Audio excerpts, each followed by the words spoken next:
So ఇవాళ మనం coding practice 12లో ఉన్నటువంటి షఫుల్ స్ట్రింగ్ అనే ప్రాబ్లంని ఏ విధంగా చేయాలో చూద్దాం. సో మనకు ఒక ఇన్పుట్ స్ట్రింగ్ ఇవ్వబడుతుంది, అదేవిధంగా మిగతావి ఇండెక్స్ నెంబర్స్ ఇవ్వబడుతుంది. సో ఆ ఇండెక్స్ నెంబర్స్ని బేస్ చేసుకొని మనం ఆ యొక్క వర్డ్ని మనం ప్రింట్ చేయాలి.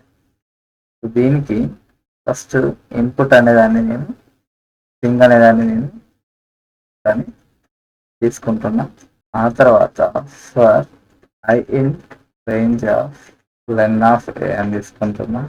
తీసుకొని నేను బి ఈక్వల్ ఏం చేస్తా అంటే ఇంట్ ఆఫ్ ఇన్పుట్ అని తీసుకుంటా.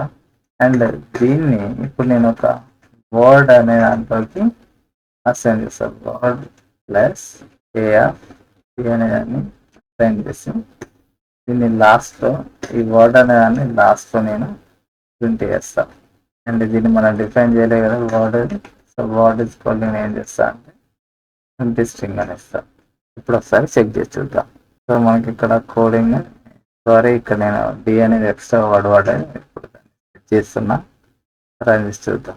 సో ఇక్కడ మనకు 2 టెస్ట్ కేసెస్ అనేవి కరెక్ట్గా పాస్ అయినాయి. సబ్మిట్ చేసి చూద్దాం ఒకసారి. సో మనకి ఇక్కడ 5/5 టెస్ట్ కేసెస్ కూడా పాస్ అయినాయి. ఈ వీడియో కనుక మీకు నచ్చినట్లయితే లైక్ చేయండి, షేర్ చేయండి, కామెంట్ చేయండి.